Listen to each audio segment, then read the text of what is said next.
Tsy vitsy amintsika olombelona izay ataontsika hoe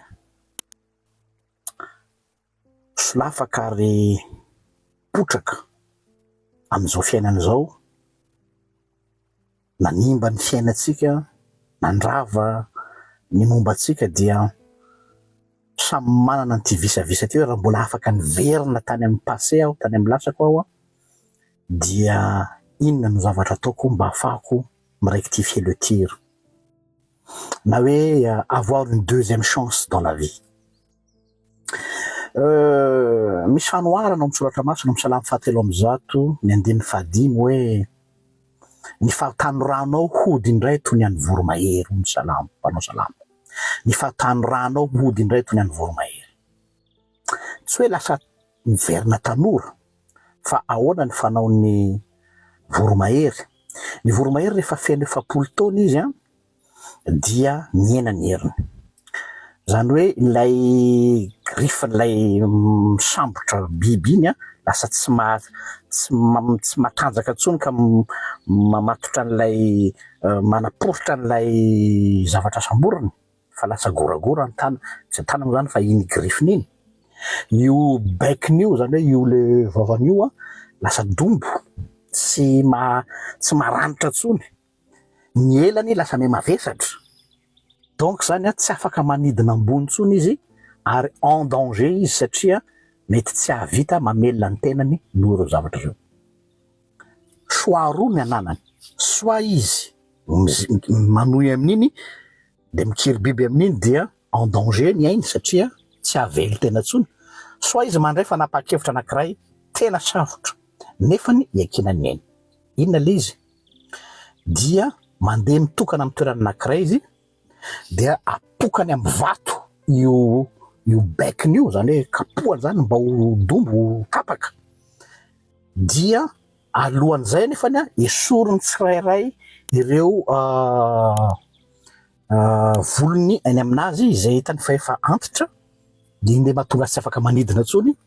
Esorina tsirairay marary zany ary ohatr'izay koa ny eo amin'ilay eny amin'ilay griffiny. Dia mila fotoana lava ny mampaniry indray an'ilay plume, ny mampaniry indray an'ilay bec ary mahatonga an'ilay griffe ho mafy be. Long, douloureux ary enjana be le izy. Kanefa rehefa aorinan'izay izy dia iny le atao hoe renaissance.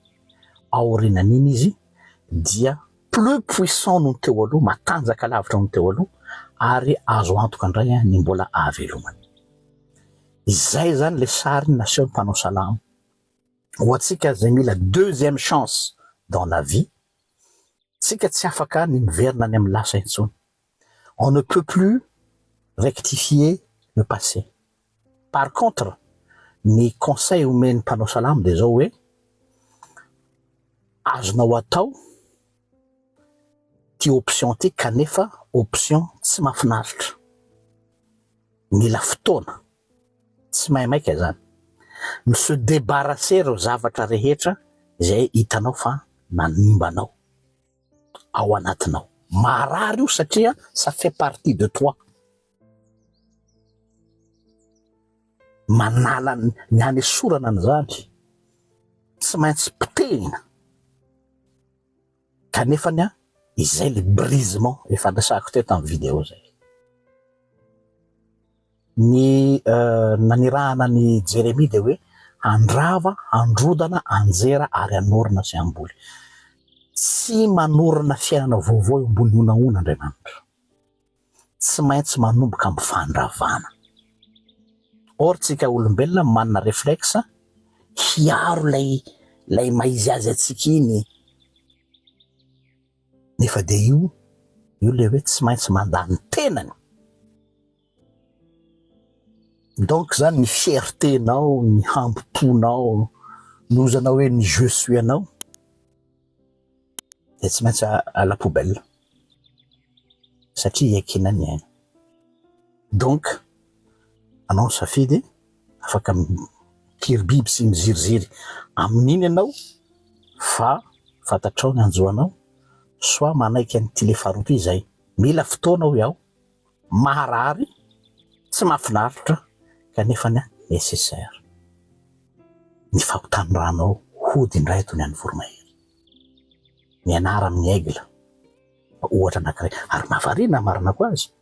Anisan'ny figure messianique nampisehoana ny toetra ny Mesia, ny aigle ao amin'ny fahitana ny apokalyptika sy ao amin'ny Daniel, satria le Christ nahetry nidina ny farany ambany, niditra ny fiainatsita mba araka ilazany hoe ary amin'izany no andohalea ny lohalika rehetra sy aneken'ny leila rehetra fa izy ny Mesia. La gloire commence toujours par le brisement. Mirary soa tompoko.